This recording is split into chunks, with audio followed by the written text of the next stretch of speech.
Sementara keempat lelaki tua itu mencapai kesepakatan dengan aula jiwa hantu, suasana antara kelompok Xiaoyan dan Muhan di dalam kolam petir di alam kosong menjadi semakin tegang. Kelompok Xiaoyan dan kelompok Muhan dipisahkan menjadi dua sisi di kolam petir yang luas. Suasananya sangat menindas. Aura tak kasat mata menyebabkan petir yang terus mengalir hanya mampu terbang sekitar 1000 kaki dari kedua belah pihak. Dari kejauhan, sambaran petir perak yang tak terhitung jumlahnya mengelilingi seluruh medan perang seperti bola besar. Petir menyambar dan dalam sekejap bulan terang muncul di kolam petir. Ruang di dalam aura tak berbentuk dikelilingi oleh petir, membentuk medan perang melingkar. Jika seseorang melihatnya dari luar, ia tidak akan dapat melihat situasi di dalamnya. Situasi di sini tentu saja membuat khawatir para bandi elit lainnya yang telah memasuki kolam petir. Selain itu, pengumpulan petir tidak dilakukan lagi merupakan hadiah besar bagi mereka yang sangat membutuhkan energi petir untuk mengolahnya. Dalam waktu yang singkat, hampir 10 bandi elit telah berkumpul di luar aura. Selain kelompok Xiaoyan, semua bandi elit yang hadir berjumlah 2/3 dari jumlah total orang yang memasuki kolam petir. Melalui lapisan petir, bandi elit yang tertarik pada kejadian itu segera melihat situasinya. Ketika mereka melihat sekelompok Xiaoyan hendak bertarung melawan sejumlah besar orang, bandi elit ini mau tidak mau merasakan keseriusan pada mereka bertiga. Mengesampingkan jumlah orang di kedua sisi, Muhan saja sudah cukup untuk mendekan Guli dan Cilin. Ketika bandi elit ini mendengar bahwa kelompok Xiaoyan sebenarnya telah mengambil inisiatif untuk melawan kelompok Modi, mau tak mau mereka merasa terkejut dengan tindakan berani ketiga orang di tim Xiaoyan. Mereka tahu bahwa tim Xiaoyan bukan tandingan kelompok Modi, namun mereka tetap ingin bertarung. Ini mirip dengan perjuangan hidup dan mati. Sang Hao yang berada di kelompok Modi berjalan ke sisi Yan Bing dan menatap Xiaoyan dengan seringai menghinai. Hahaha, aku sudah lama mendengar bahwa kamu Yan Xiao memiliki sedikit lawan di kota liar kuno. Sejak kamu datang ke kota liar kuno, kamu belum dikalahkan. Bahkan beberapa bandi elit bintang 7 telah dikalahkan olehmu. Aku tidak tahu apakah kamu benar-benar sekuat rumor yang beredar atau apakah orang-orang itu hanya sampah. Ucap Sang Hao. Dauki di tubuhnya telah diedarkan ke setiap bagian tubuhnya, dan dia siap menyerang kapan saja. Meskipun prestasi pertempuran Xiaoyan sangat baik, di dalam hatinya Xiaoyan hanyalah bandi elit bintang 3. Bagaimana perbedaan antara dua bandi elit bisa dengan mudah diatasi? Hari ini dia Zhang Hao akan menginjak-injak Yan Xiao di depan semua orang. Dia akan menginjak-injak rekor pertempuran legendaris Yan Xiao dan membiarkan seluruh kota kuno tahu bahwa Yan Xiao hanyalah badut yang sombong. Hanya saja dia Zhang Hao yang merupakan naga sejati di antara manusia. Dia ingin menggunakan Xiaoyan sebagai batu loncatan untuk meningkatkan reputasinya. Juga akan melanjutkan legenda tak terkalahkan Xiaoyan di kota liar kuno. Menghadapi provokasi Zhang Hao, Xiaoyan memasang ekspresi mengejek di wajahnya. Dia menoleh dan berkata sambil tersenyum. Jika kamu ingin tahu apakah kekuatanku asli atau palsu, mengapa kamu perlu bicara? Mengapa kamu tidak datang dan mencobaku saja? Ucap Xiaoyan. Saat suaranya terdengar, Xiaoyan mengepalkan tangannya dan penguasa Suan segera muncul di tangannya. Dengan lambaian penguasa Suan, angin bersiul dan suara dentuman sonik bergema. Ketika Zhang Hao melihat adegan ini, itulah yang dia inginkan. Dia dengan paksa melambaikan tangannya dan pedang panjang muncul dengan berkedip. Tubuh pedangnya terasa sangat dingin. Saat bilah pedangnya berayun, itu memantulkan cahaya yang menyilaukan. Tubuh Zhang Hao bergerak dan pedang panjang itu segera melesat melintasi langit. Saat tubuh pedang tipis dan tajam itu bergoyang, pedang itu tampak seperti ular air yang berkedip-kedip dengan cahaya dingin saat menusuk dengan keras ke arah Xiaoyan. Ketika Zhang Hao melewati Yan Bing, kata-kata peringatan Yan Bing masuk ke telinganya. Jangan gegabah. Dia memang tidak sederhana yang kamu bayangkan, ucap Yan Bing. Mendengar kata-kata peringatan Yan Bing, hati percaya diri Zhang Hao yang awalnya tak tertahankan langsung goyah. Kata-kata Yan Bing benar-benar melebih-lebihkan Yan Xiao ini. Tidak peduli apa, semakin Yan Bing berbicara tentang Xiaoyan seperti ini, semakin dia ingin membuktikan dirinya. Dia ingin memberitahu Yan Bing bahwa sebagai bandi elit bintang 7, dia sama sekali bukan seseorang yang bisa dibandingkan dengan bandi bintang 3. Setelah teriakan yang menakutkan, pedang panjang itu menari. Tubuh dari pedang itu ikut bergoyang bersama. Seperti ular air, ia dengan kejam menusuk ke arah kepala Xiaoyan. Ekspresi Xiaoyan tidak berubah. Dia sedikit mengangkat penguasa Suan di tangannya. Dengan lambaian lengannya, penguasa besar dan lebar itu dengan ganas menghantam pedang panjang yang datang. Satu keras dan satu lunak, satu tebal dan satu tipis. Kedua senjata itu membentuk kontras yang sangat besar, memberikan perasaan aneh yang tak terlukiskan. Bung! Pada saat penguasa besar itu diayunkan, Pedang panjang yang seperti ular air itu seperti lintah. Itu menempel pada tubuh penguasa Suan. Ujung pedang dengan ringan menyentuh tubuh penguasa Suan dan suara benturan yang jelas terdengar. Xiaoyan tidak bisa menahan diri untuk tidak mengerutkan kening. Pedang panjangnya terus menembus dan menghindari penguasa Suan dan terus menusuk ke arah wajah Xiaoyan. Gerakan orang ini benar-benar aneh.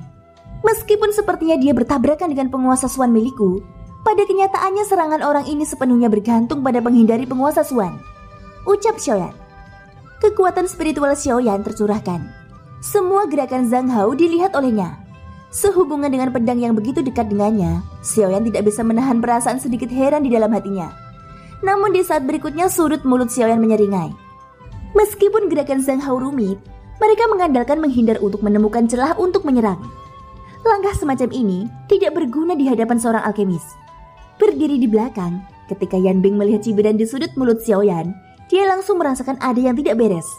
Sebelumnya dia sudah memperingatkan Zhang Hao untuk tidak meremehkan lawannya. Namun dia tidak menyangka orang ini akan menutup mata terhadap perkataannya. Dia hanya ingin pamer. Sekarang sepertinya Zhang Hao akan menderita. Namun pada saat ini Zhang Hao yang sama sekali tidak menyadari semua ini, memandang Xiaoyan dengan jijik. Pedang panjang di tangannya sudah sampai di depan Xiaoyan. Pada jarak sedekat itu mustahil baginya untuk mengelak. Terlebih lagi penggaris besar di tangannya tidak dapat digunakan tepat waktu untuk memblokir.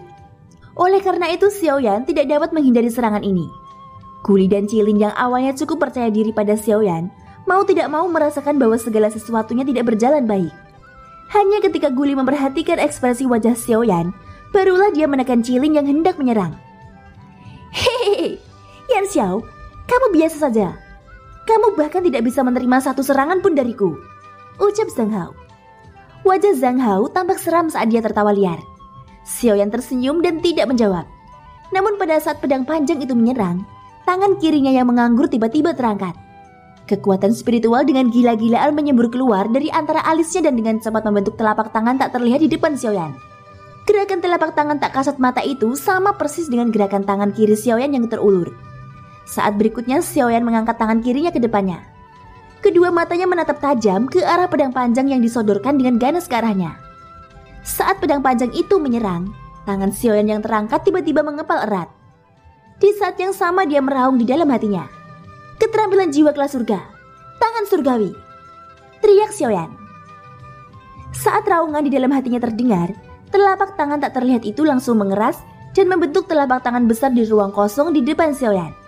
Saat tangan kiri Xiaoyan mengepal erat, telapak tangan besar itu juga meraih pedang panjang yang menuju ke arah Xiaoyan. Kekuatan menakutkan terus menekan pedang panjang di tangannya. Di bawah tekanan yang menakutkan, doki kuat yang terkandung dalam pedang panjang akhirnya meletus tak terkendali setelah beberapa tarikan nafas. Telapak tangan besar itu tidak bisa menahan gemetar. Xiaoyan dengan dingin mendengus dan sekali lagi mengerahkan kekuatan di telapak tangannya. Kekuatan spiritual dengan gila-gilaan menyembur keluar, dan kekuatan tangan surgawi langsung melonjak. Itu benar-benar dengan kuat menekan pedang panjang di tengah telapak tangannya. Melihat ini hati Zhang Hao langsung menjadi pucat karena terkejut. Dia ingin menghindar dan mundur, tapi Xiaoyan tidak akan melepaskannya begitu saja. Dia tiba-tiba melambaikan tangan kanannya, dan penguasa Suan berat yang dengan cerdik dihindari Zhang Hao sebelumnya tiba-tiba tersentak. Setelah itu dia melambaikannya dengan ganas. Tubuh penguasa lebar itu mengeluarkan suara yang tajam saat ia merobek ruang kosong. Tekanan angin yang menakutkan langsung menghadap wajah Zhang Hao. Pada saat berikutnya, di bawah tatapan ngeri Zhang Hao, penguasa lebar dan besar itu dengan kejam menghantam wajahnya. Seketika suara patah tulang yang agak teredam terdengar pelan. Zhang Hao hanya merasa seluruh tubuhnya dalam kondisi setengah sadar. Rasa pusing yang muncul dari lubuk pikirannya hampir membuatnya pingsan. Namun rasa sakit yang luar biasa menyebabkan dia benar-benar merasakan perasaan yang hancur. Hal ini menyebabkan dia berada dalam keadaan di mana dia tidak tahu apakah dia hidup atau mati. Melihat Zhang Hao dikirim terbang, hati Xiaoyan langsung terasa segar. Sejak dia menggunakan penguasa Suan untuk menampar wajah Luo Jin, dia sepertinya kecanduan perasaan ini. Baru saja dia dengan santai mencobanya.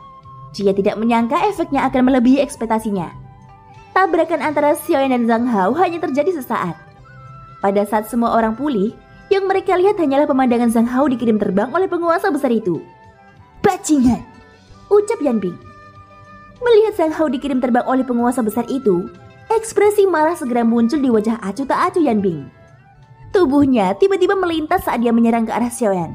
Xiaoyan yang awalnya ingin terus menyerang Zhang Hao untuk mencegah masalah di masa depan, melihat Yan Bing benar-benar bergegas mendekat, ekspresinya sedikit berubah. Namun segera setelah itu Guli yang berada di sampingnya tertawa dan berkata, "Jangan khawatir, dan lumpuhkan saja orang itu. Mari kita tangani orang ini dulu," ucap Guli. Xiaoyan mengangguk. Guli dan Jilin juga melewati Xiaoyan dan bergegas menuju Yan Bing. Ketika tatapan Xiaoyan sekali lagi tertuju pada tubuh Zhang Hao, dia dengan cepat sadar kembali. Namun seluruh tubuhnya tampak babak belur dan kelelahan. Wajahnya hancur. Seluruh wajahnya tampak seperti pankek logam dari satu sisi. Karena rongga mata kirinya telah dipukul oleh penggaris besar itu, salah satu sudut daging dan tulangnya telah dihancurkan secara paksa. Namun meskipun demikian, Zhang Hao masih dipenuhi dengan keengganan. Di tengah raungan serak yang terdengar seperti auman binatang iblis, Zhang Hao sekali lagi menyerang dengan eksplosif ke arah Xiaoyan. Xiaoyan menggelengkan kepalanya dengan wajah penuh penghinaan. Dia tahu bahwa meskipun Zhang Hao tampak babak belur dan berlumuran darah, kekuatannya secara keseluruhan tidak kalah dengan miliknya. Bandi elit bintang 7 hanya biasa-biasa saja. "Biarkan bonekaku bermain denganmu," ucap Xiaoyan. Pada saat yang sama dia dengan santai melambaikan tangannya ke arah Zhang Hao. Sosok hitam segera muncul dan melesat secara eksplosif. Seperti bola meriam, ia menembak dengan kejam ke arah Zhang Hao. "Jangan biarkan aku melihatnya lagi," ucap Xiaoyan. Saat bayangan hitam itu terbang, nada suara Xiaoyan acuh tak acuh saat dia memberi perintah. Detik berikutnya sebelum Zhang Hao bereaksi, bayangan hitam itu bertabrakan dengan kejam dengannya. Baru setelah orang lain di sampingnya menyingkir, Xiaoyan perlahan mengangkat pandangannya dan melihat ke arah Muhan yang telah berdiri di udara dan menatapnya sepanjang waktu. Di kolam petir di langit, pertempuran sengit sedang berlangsung. Yan Bing bertarung sendirian melawan Guli dan Jilin. Namun dia tidak dirugikan. Saat dia menyerang, dia juga punya waktu luang. Hal ini memungkinkan dia untuk bertarung lebih bebas. Di sisi lain pertarungan antara Zhang Hao dan Raja Utara jauh lebih jelas. Raja Utara hanyalah boneka. Namun berbeda dengan boneka lainnya. Boneka ini bukanlah wayang biasa. Ketika Xiaoyan menyempurnakan Raja Utara, dia telah menyegel semua pengalaman pertempuran dari tubuh aslinya ke dalam Raja Utara. Hal ini membuat Raja Utara tidak hanya tidak merasakan sakit, tapi juga menunjukkan kekuatan bandi elit bintang 6. Ditambah dengan tubuh boneka yang tidak bisa dihancurkan, bahkan dengan kekuatan Zhang Hao sebagai bandi elit bintang 7, dia tidak mampu menembus tubuh Raja Utara. Jadi sebelum pukulan dan tendangan paling primitif dan kejam dari Raja Utara, Zhang Hao yang merupakan bandi bintang 7 tahap akhir hanya bisa menerima pukulan. Pada saat ini Yan Bing ditahan oleh Guli dan Jilin, dan Zhang Hao dianiaya oleh Raja Utara.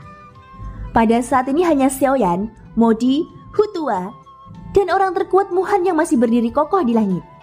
Para bandilit yang awalnya datang untuk mengolah dan melahap energi petir semuanya tercengang. Ketika mereka melihat Xiaoyan menggunakan metode paling kejam untuk mengirim terbang bandi bintang 7. Mereka semua telah mendengar betapa kuatnya Xiaoyan.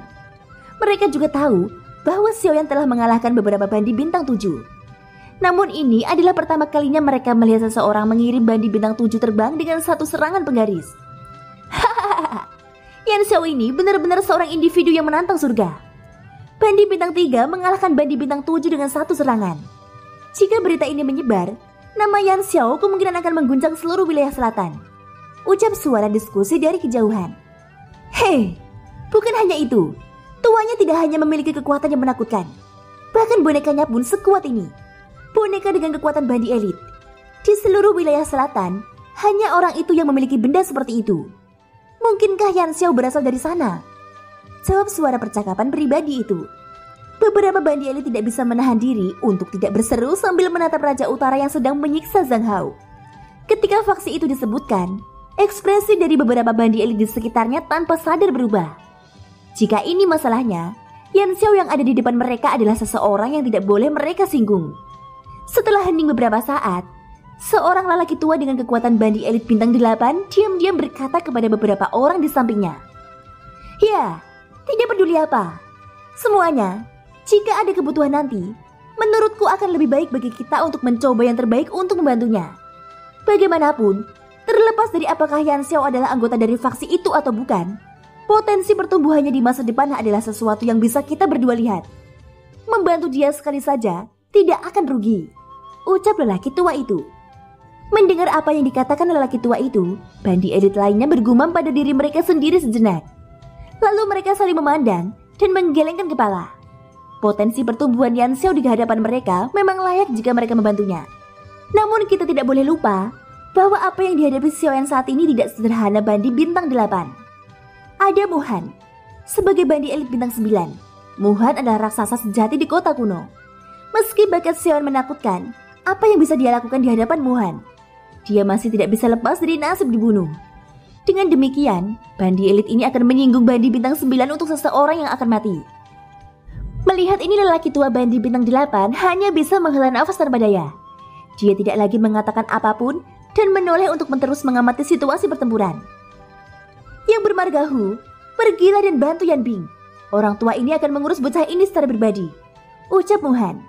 Melihat Hutua yang berada di samping Maudi juga menatap Xiaoyan, Muhan segera mengerutkan kening dan berkata dengan suara dalam. Mendengar itu, alis santai Hutua juga mulai mengerutkan kening. Dia melirik Muhan dan menemukan bahwa Muhan sedang menatapnya dengan ekspresi galak. Meskipun Hutua merasa tidak puas di dalam hatinya, dia hanya bisa diam-diam menganggukkan kepalanya karena kekuatan yang terakhir.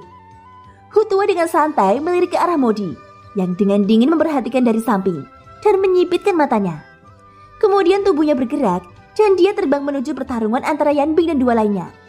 Ketika Hutua terbang melewati Xiaoyan, suara lemah yang hanya bisa didengarnya memasuki telinganya. "Bantu aku menghentikan Yan Bing," ucap Xiaoyan. Kata-kata sederhana itu menyebabkan Hutua langsung menjadi tajam. Dia menganggukkan kepalanya tanpa terasa dan kecepatannya langsung meningkat. Setelah terbang melewati Xiaoyan, sosok Hutua dengan cepat bergegas menuju pertempuran antara Yan Bing dan yang lainnya. Sudut mulut Xiaoyan terangkat menjadi senyuman sedingin es. Dia mengangkat matanya dan secara kebetulan bertemu dengan mata Muhan. Mata Muhan menatap tajam ke arah Xiaoyan. Ketika dia melihat senyuman dingin di sudut mulut pria itu, tanpa sadar dia merasa sedikit aneh di dalam hatinya. Sambil mendengus dingin, Muhan mengesampingkan kekhawatiran di hatinya. Kakinya menginjak udara kosong saat dia berjalan menuju Xiaoyan. Xiaoyan menghadap Muhan yang sedang menuju ke arahnya. Dia perlahan menarik senyuman dingin di sudut mulutnya. Doki di tubuhnya diam-diam diedarkan ke setiap bagian tubuhnya, bersiap menghadapi serangan Muhan kapan saja. Di saat yang sama, sosok Hutua sudah muncul tidak jauh di belakang Yan Bing di sisi lain. Yan Bing tanpa sadar mengerutkan kening saat dia merasakan aura Hutua di belakangnya. Tindakan Hutua membuatnya merasa sedikit aneh. Segera setelah itu, Guli dan Chilin di depannya sekali lagi melepaskan keterampilan dao mereka dan menyerangnya dengan kasar. Menghadapi dua orang di depannya ini, Yan Bing tidak berani gegabah. Doki di tubuhnya mengalir deras. Berbagai macam skill dao yang menakutkan berulang kali ditembakkan, menghalangi dua orang di depannya. Namun saat pertarungan antara mereka bertiga menjadi semakin intens, sebuah tangan keriput muncul di belakang Yan Bing dan dengan kuat membekas di punggungnya dengan kekuatan yang tak tertandingi. Bang! Segera Doki yang telah diaglomerasi di telapak tangannya tercurah dengan liar. Itu menyerang bagian dalam tubuh Yan Bing dan menghancurkan organ internalnya, jalur Qi dan Doki dengan cara yang merusak. Di saat yang sama tubuh Yan Bing tiba-tiba menegang. Keterampilan dao di telapak tangannya telah kehilangan dukungan dari Dokinya. Di bawah serangan Guli dan Chilin, ia hanya bisa bertahan beberapa saat sebelum meledak dengan ledakan. Sisanya mungkin menabrak tubuh Yan Bing, menyebabkan tubuhnya terbang kembali tak terkendali. Kemunculan adegan ini menyebabkan Maudi dan yang lainnya di medan pertempuran langsung menjadi pucat karena ketakutan. Wajah mereka tanpa sadar menunjukkan ekspresi terkejut. Tidak peduli bagaimana mereka memikirkannya. Mereka tidak pernah menyangka bahwa bandi bintang 8, Hutua, tiba-tiba akan mengkhianati mereka pada saat pertempuran besar ini. Perlu diketahui bahwa dalam pertempuran besar tingkat tinggi, pengkhianatan terhadap ahli bandi secara acak akan berdampak besar pada keseluruhan pertempuran. Oleh karena itu, pengkhianatan tiba-tiba oleh Hutua pada saat ini menyebabkan mereka merasa ketakutan. Tidak hanya itu, para ahli bandi yang berada di luar medan pertempuran juga merasa terkejut ketika melihat Hutua yang awalnya berada di pihak Maudi tiba-tiba mengkhianati mereka. Mereka semua sadar bahwa Hutua dibayar oleh seseorang untuk membantu mereka melenyapkan bencana. Secara logika, dia harus melakukan yang terbaik untuk membantu Maudi. Namun situasi saat ini justru sebaliknya. Pada saat ini tidak hanya Maudi, tetapi bahkan orang luar pun tidak dapat menebak alasan dibalik hal ini. Yan Bing yang telah dikirim terbang jauh menghentikan tubuhnya dengan susah payah. Dia pertama kali memuntahkan seteguk besar darah merah bercampur dengan potongan organ dalamnya. Setelah itu dia mengangkat kepalanya untuk melihat Hutua dengan wajah pucat. Ekspresinya ganas saat dia meraung dengan marah. "Iblis Hutua, kamu gila!" teriak Yanbing. Namun di hadapan raungan marah Yanbing, Hutua hanya meringai. Gigi putihnya yang menyeramkan memperlihatkan senyuman mengejek. Hal ini menyebabkan hati Yanbing semakin geram saat melihatnya. Saat raungan marah Yanbing terdengar, Modi mengangkat pandangannya. Sepasang mata tua yang menyeramkan menatap tajam ke arah Hutua. Ekspresinya sangat suram saat dia berbicara dengan suara yang dalam. "Hutua, apa yang kamu lakukan bertentangan dengan perjanjian kita sebelumnya?" teriak Modi. Mendengar ini Hutua mengalihkan pandangannya dengan cibiran di wajahnya. Tatapannya mengarah ke Modi sambil menyilangkan tangan di depan dadanya. Perjanjian? Perjanjian apa?" ucap Hutua. Ketika kata-kata Hutua keluar dari mulutnya, ekspresi Modi menjadi lebih serius. Setelah itu ekspresinya langsung menjadi jelek. Tangan yang tersembunyi di balik lengan bajunya perlahan mengepal. Modi sangat marah sehingga wajahnya bergetar. Beberapa saat kemudian, dia berteriak dengan suara dingin. "Apa maksudmu dengan ini? Jangan bilang padaku bahwa kamu ingin meninggalkan kami," ucap Modi. Hutua sekali lagi tertawa dingin. Dia melirik Guli dan Cilin di sampingnya sebelum mengalihkan pandangannya dan tertawa mengejek. "Jangan bilang padaku bahwa kamu tidak dapat melihat bahwa aku telah meninggalkanmu," ucap Hutua. "Kau..." Kali ini Modi benar-benar marah. Dia menghirup udara dingin dalam jumlah besar seolah ingin menenangkan amarah di dadanya. "Bagus. Bahkan jika kamu ingin meninggalkanku, tolong beri aku alasannya," ucap Modi. Akhirnya Modi menarik nafas dalam-dalam dengan susah payah. Emosinya sedikit stabil. Mata merahnya menatap Hutua saat dia berbicara dengan suara yang sedikit serak. Hutua tertawa dingin. Tatapannya melirik Xiaoyan di sisi lain. Menyadari tatapan Hutua, Xiaoyan tersenyum. Matanya dipenuhi dengan makna yang tak terlukiskan. "Aturanku adalah, jika aku mengambil uang seseorang, aku harus menyelesaikan masalahnya. Karena aku sudah mengambil uang itu, tentu saja aku harus bekerja," ucap Hutua. "Tidak mungkin. Akulah yang membuat perjanjian denganmu. Bocah itu tidak akan mengenalimu sebelum kamu tiba di kota liar kuno," ucap Modi. "Memang benar ada kesepakatan di antara kita. Namun Tuan Yan Xiao telah menawarkan harga yang lebih tinggi. Terlebih lagi dia sudah membayar upahnya. Sedangkan untukmu, sepertinya pil obat yang ada padamu sudah digunakan untuk melelang undangan petir itu," ucap Hutua. Modi kehilangan kata-kata. Bagaimana dia bisa tahu bahwa akan ada orang di pelelangan yang memiliki lebih banyak pil tingkat kaisar daripada dia? Jika bukan karena alasan ini, dia tidak akan mengeluarkan 4 pil tingkat kaisar yang dimilikinya. "Yan Xiao, rencanamu sungguh sangat dalam," ucap Modi tanpa sadar meraung. Hatinya sangat marah.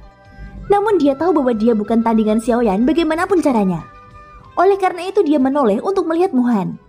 Pada saat ini satu-satunya orang yang bisa menangani kelompok Xiaoyan adalah dia. "Mastermu," ucap Modi. "Sudah cukup. Aku tidak menyangka kamu akan berani mengkhianatiku setelah diintimidasi olehku. Keberanianmu patut diacungi jempol," ucap Muhan. Muhan memandangi Hutua dengan ekspresi sedingin es saat dia berbicara dengan senyum tenang, seolah semua ini tidak penting. Hutua sedikit mengernyit dan menyipitkan matanya. Tubuhnya bergerak mundur sedikit tanpa ada yang menyadarinya. Muhan sedang tidak berminat untuk memperhatikan gerakan kecil Hutua. Dia mengalihkan pandangannya kembali ke Xiaoyan dan berkata sambil tersenyum, "Namun kamu cukup mampu. Tidak heran bandi bintang 7 itu tidak dapat menekanmu. Kekuatanmu memang telah melampaui tingkat kultivasimu," ucap Muhan. Tatapan Xiaoyan menjadi dingin. Dia tidak berani gegabah. Sebagai bandi bintang 9, terlalu mudah bagi Muhan untuk menghadapinya. Meskipun dia memiliki langkah pemusnahan langit, kekuatannya terbatas dan dia tidak mampu melepaskan kekuatan sebenarnya dari langkah pemusnahan langit. Oleh karena itu dalam pertempuran mendatang, setelah Muhan menyerang, Xiaoyan harus bersiap menghadapi kemungkinan terburuk. Thank you guys sudah mendengarkan ceritaku di episode kali ini. Ikutin terus kelanjutan episode-episode berikutnya ya. Tetap sabar menunggu updatean versi satunya ya. Semoga hari kalian menyenangkan. Sampai jumpa dan bye-bye.